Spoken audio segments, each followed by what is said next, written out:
Hi అండి, welcome back to my channel start my recipe. ఈరోజు మనము ఇడ్లీలు ఎన్నో రకాలు చేసుకొని తింటున్నాం కదా, అలాగే ఈరోజు వెరైటీగా ఉలవల ఇడ్లీ చేసుకొని తిందాము. చాలా బాగుంటుంది టేస్ట్. ఉలవల ఇడ్లీకి ఏమేమి కావాలో చూసేద్దామా. ఉలవలు, మినపప్పు, సాల్ట్, అలాగే మనం అందులో కాంబినేషన్గా పల్లీల చట్నీ చేసుకుందాము. పల్లీల చట్నీకి పల్లీలు, పచ్చిమిరపకాయలు, చింతపండు, ఉల్లిపాయ. ఇప్పుడు మనము ఉలవలను మిక్సీకి పట్టుకుందాము. చూడండి, ఉలవలు నేను 7-8 గంటల నానబెట్టాను. ఉలవలను అయితే నానబెట్టిన ఉలవలను ఇప్పుడు మనం మిక్సీ పట్టుకుందాము. మరీ మెత్తగా కాకుండా మిక్సీ పట్టుకుంటే ఇడ్లీ అనేది చాలా బాగా వస్తుంది. చూడండి, ఇలా పట్టుకున్నాను నేను మిక్సీ. ఇప్పుడు మనం మిక్సీకి పట్టిన పిండిని ఒక గిన్నెలోకి వేసేసుకుందాము.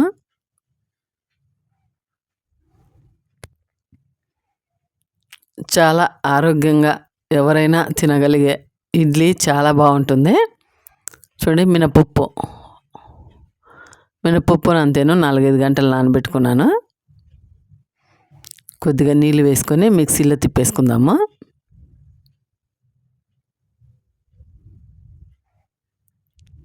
చూడండి, మినపప్పు మెత్తగా రుబ్బేసుకున్నాం కదా. ఇప్పుడు మనము ఉలవ పిండి వేసుకున్నాం కదా, అందులోకి ఈ మినపప్పును కానీ వేసేసుకుందాము. పిండి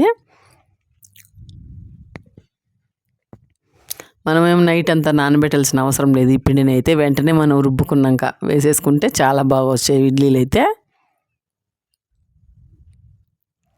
తగినంత సాల్ట్ వేసుకుందాము. సాల్ట్ వేసుకున్నాక బాగా కలిపేసుకుందాము ఒకసారి.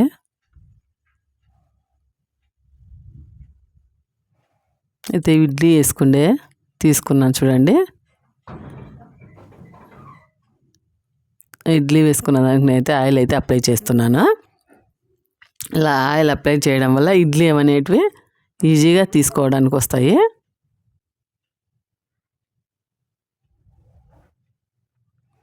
రెండు ప్లేట్లకైతే వేస్తున్నాను నేనైతే. ఇప్పటిదాకా మనం కలిపి పెట్టుకున్నాం కదా, ఆ పిండిని అయితే ఇట్లా ఇడ్లీ దానిలో ప్లేట్లకి అయితే కొద్దిగా వేసుకుందాము. అలాగే కొత్త వాళ్ళు ఎవరైనా నా ఛానల్ చూస్తున్నట్టే సబ్స్క్రైబ్ చేయండి, లైక్ చేయండి. మరి ఫుల్గా వేసుకోకుండా ఇలా వేసుకుంటే చాలా బాగా వస్తాయి. మరి అంత జాయింట్ అయిపోతుంది కదా ఎక్కువ వేసుకున్నామంటే.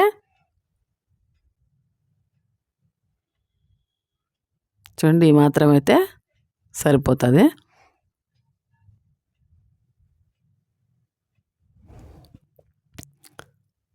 ఈ ప్లేట్లను అయితే ఇందులో పెట్టేసుకుందాము. నేను ముందుగా చూడండి రైస్ కుక్కర్ గిన్నెలో నీళ్ళు అయితే బాగా ఉడికించాను. ఒక చిన్న గ్లాసుడంతా నీళ్ళు వేసి చూడండి ఇలా వేసుకున్నాం కదా మనం ఇడ్లీ ప్లేట్లలోకి పిండిని అయితే ఇప్పుడు అందులో పెట్టేసుకుందాము. మూత పెట్టుకొని ఒక 7-8 నిమిషాలు ఇడ్లీ అనేది ఉడికించుకుందాము. పల్లీల చట్నీకి స్టవ్ ఆన్ చేసుకొని చూడండి ప్యాన్ పెట్టుకున్నాను. అందులో పల్లీలు వేసుకొని ఫ్రై చేసుకుందాము.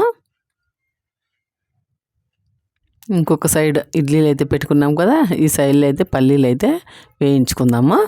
అందులోనే పచ్చిమిరపకాయలు వేసుకుందాము. పచ్చిమిరపకాయలు, పల్లీలు అయితే ఫ్రై అయిపోయినాయి కదా, ఒక ప్లేట్లోకి తీసేసుకుందాము. చల్లార్చుకుంటే చట్నీ అనేది బాగుంటుంది. చూడండి, పల్లీలకి అయితే నేను పొట్టు తీసేసాను. ఇప్పుడు మనం మిక్సీ జార్లోకి పల్లీలు, పచ్చిమిరపకాయలు వేసుకుందాము. అందులోనే రుచికి తగినంత సాల్ట్,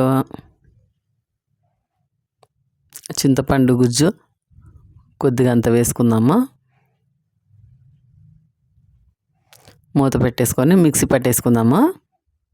చూడండి, చట్నీ అయితే మిక్సీ పట్టుకున్నాను. ఇప్పుడు ఒక గిన్నెలోకి తీసేసుకుందాము. మనమైతే ఇడ్లీలోకి ఇంత గట్టి చట్నీ అయితే తినలేము కదా, ఇందులోకి మనము గిన్నెలోకి వేసుకొని కొద్దిగా నీళ్ళు వేసుకుందాము. ఇప్పుడు సన్నగా కట్ చేసి పెట్టుకున్న ఉల్లిపాయ ముక్కలు, కొత్తిమీర, చూడండి పల్లీల చట్నీ చాలా బాగుంటుంది ఇడ్లీలోకి. కలిపేసుకున్నాం కదా. ఇప్పుడు మనము రైస్ కుక్కర్లో పెట్టుకున్నాం కదా ఇడ్లీ స్టాండ్, అది తీసేసుకుందాము. చూడండి ఎంతో హెల్తీగా ఉండే ఇడ్లీలు అయితే రెడీ అయినాయి. ఇప్పుడు మనము ప్లేట్లోకి తీసేసుకుందాము. చూడండి మనం ఇప్పటికిప్పుడే రుబ్బి వేసుకున్నాం కదా ఇడ్లీలు, అయినా సరే చాలా బాగా వచ్చాయి.